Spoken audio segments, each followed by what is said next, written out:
Good morning students. I am Neeru James, your SST teacher.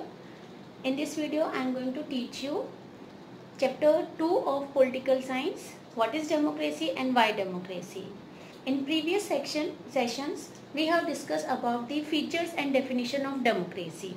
In that we have seen number of examples of different countries which were claiming or which are claiming that they are democratic countries.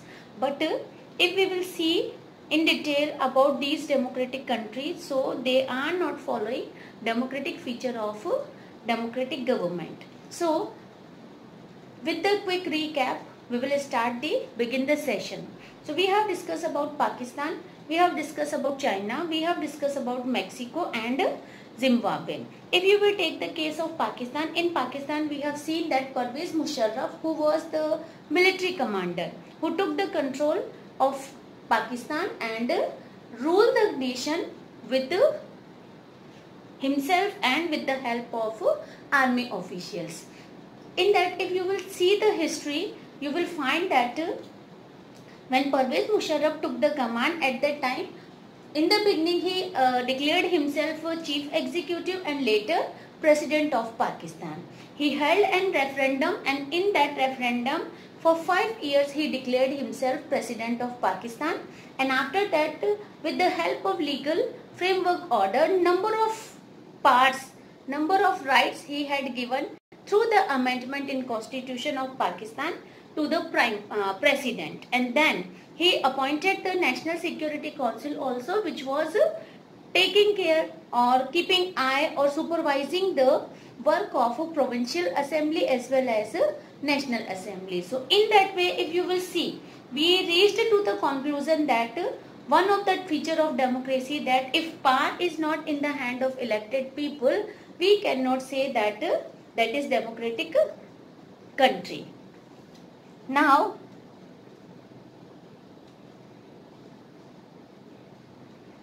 if you will see China, so China major political party is Communist Party, and that Communist Party is forcing people to join Communist Party, to attend the meeting of Communist Party if any candidate want to contest election. Before that, candidate has to enroll himself in the party, and then he will be allowed, he will be approved for the contesting election. So that we cannot say that that is the democratic feature of democratic country. Same way, Mexico was playing dirty tricks, using dirty tricks to win the election. In Mexico, PRI party was there, and that was playing dirty tricks to win the election. Every time ruler was same president, they were electing, same number of people were there, same candidates were coming from same party only. So that also we cannot say, if there is no multi-party, we cannot say that it is democratic government.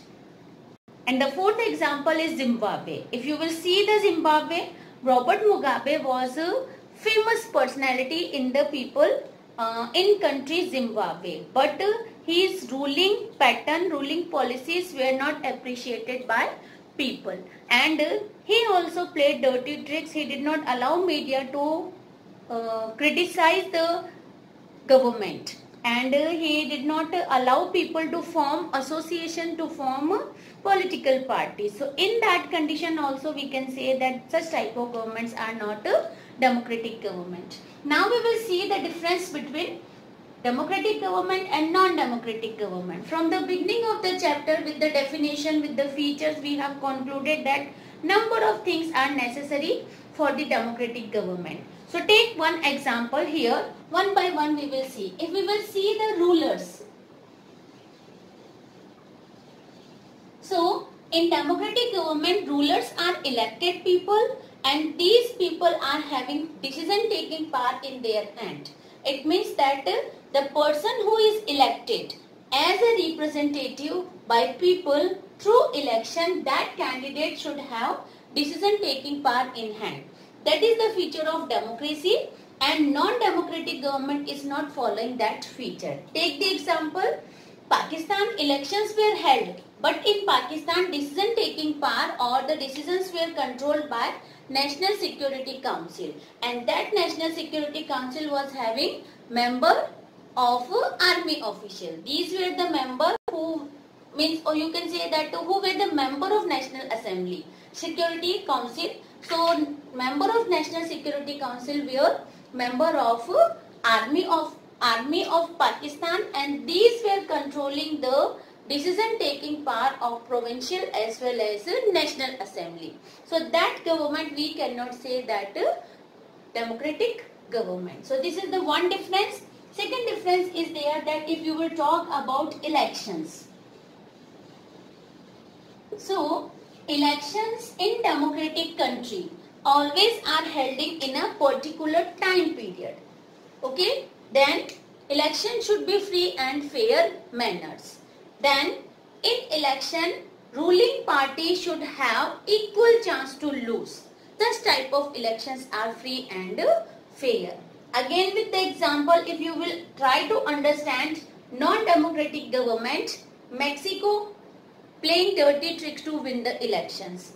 China playing dirty trick to win the elections. So these countries we cannot say that they were democratic countries or they are democratic countries. Okay. Another feature, if you will see here, that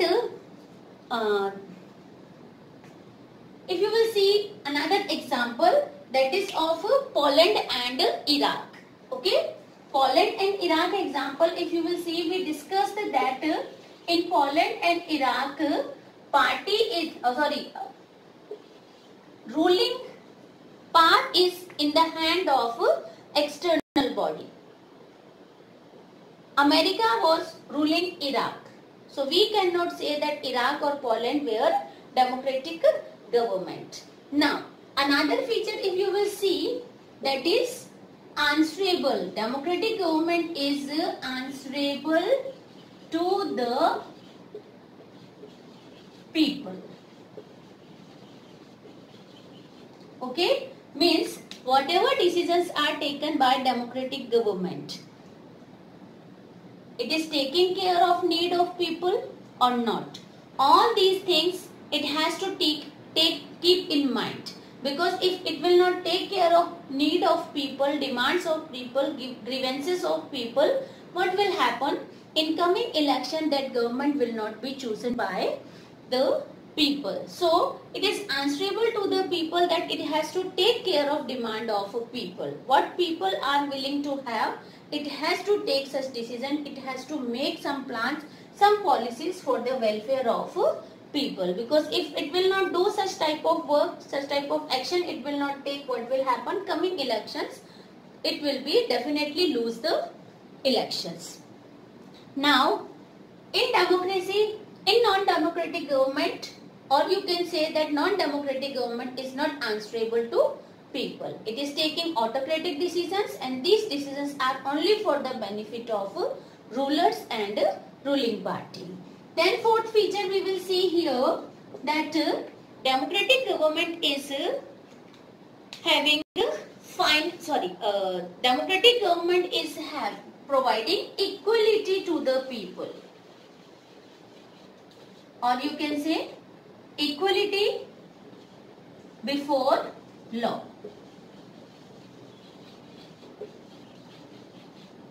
So in democratic government, all people are equal, and that example, through the example, if you would like to see, that is the democratic governments are following the policy of universal adult franchise. In that they are allowing all the adults to vote without any discrimination on different basis. Okay, so political equality if it is providing, so it means that it is a democratic country.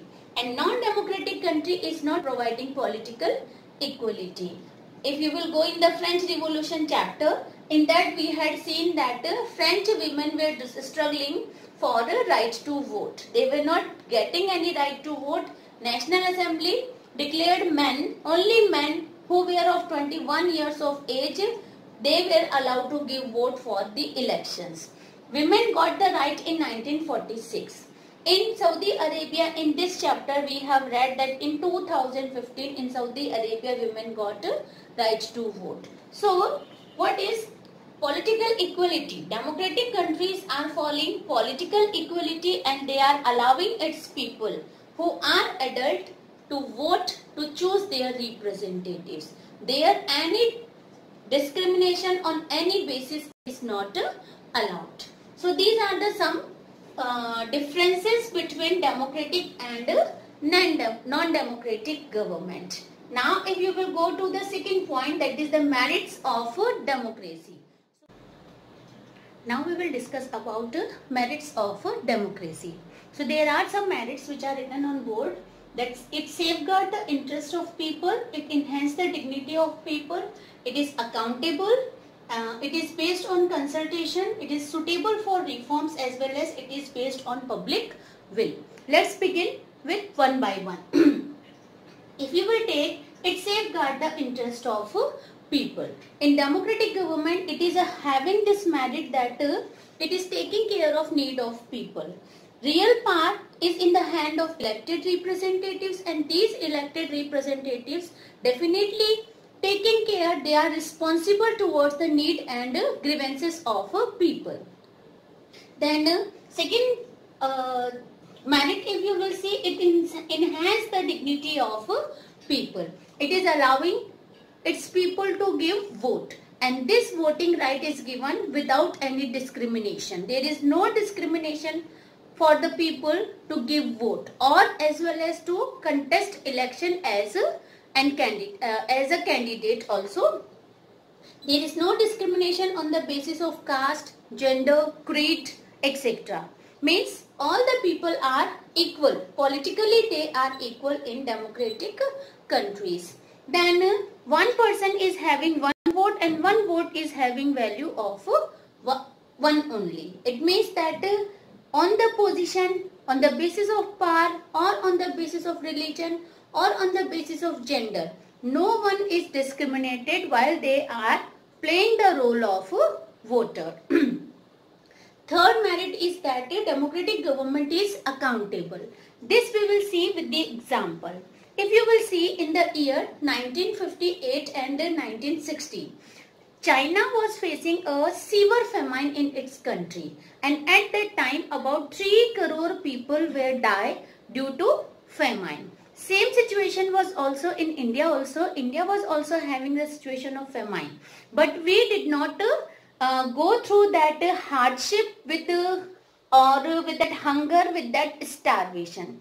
Reason was there that China is not democratic country and India is democratic country, and as it is democratic country, it is accountable to the people. So what happened? India took care of food security in the nation. It stored the grains in its granaries, and when hard time came at that time, India was able to face that situation of famine at that time, and the way China's economy fell down, India's economy was not that much affected at that time of famine. So we can say that if democratic government is there and it is accountable, at that time what happened that whenever government will not do anything wrong, the media, opposition party or some pressure groups can take initiative and make government to take proper decision or to have some proper planning to face the situation, or you can say that emergency time also they can face a situation, emergency also they can deal with the planning, and they can be successful to deal with those emergencies. Then fourth is, it is based on consultation. We know that we are having parliament. Whenever decisions are taken, whenever any bill is becoming law, it is going through a process. That process is of negotiation, or you can say discussion.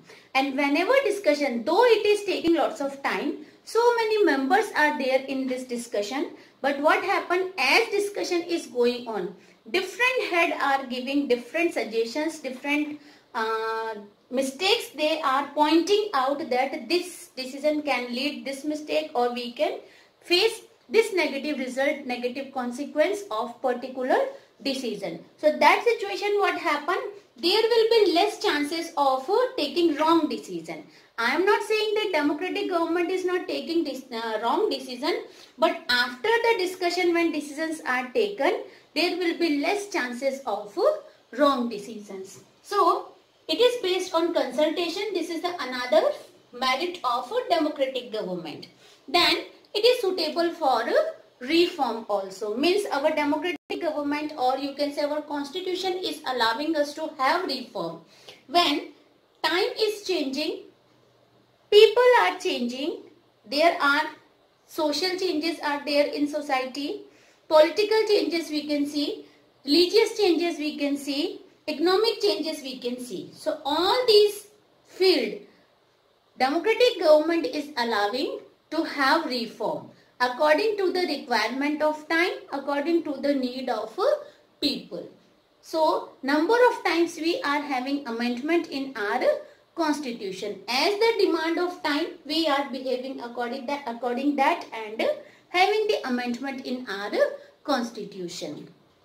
After that, you will see here, it is based on public will. Means without the permission of public, without the approval of public government, democratic government is not doing anything. Directly or indirectly, people are involved in the decision taking part of democratic government. They are taking decision with their representatives, with the help of their representatives, or through media, through pressure group, directly they are participating in decision making. So in that situation, people will is always superior and their decisions are on the basis of people's will. Now the third thing is there that which is the most common democracy. Definitely most common democracy, most common form of democracy is representative democracy. Representative democracy is why it is because you know that democratic countries are having big population and these many people cannot sit together and take decision. So what happened? They are electing their representatives, sending them in parliament or legislative assemblies. There these people, representatives, are sitting and taking decision on behalf of the people, because it is not possible for all people to gather together. Second thing, they do not have that time. Third thing, they do not have that much knowledge that they can take decision on that basis. And one more negative point is there that they are not taking any interest in that. That is also, so representative democracy is the best form of democracy which is prevail in the contemporary world.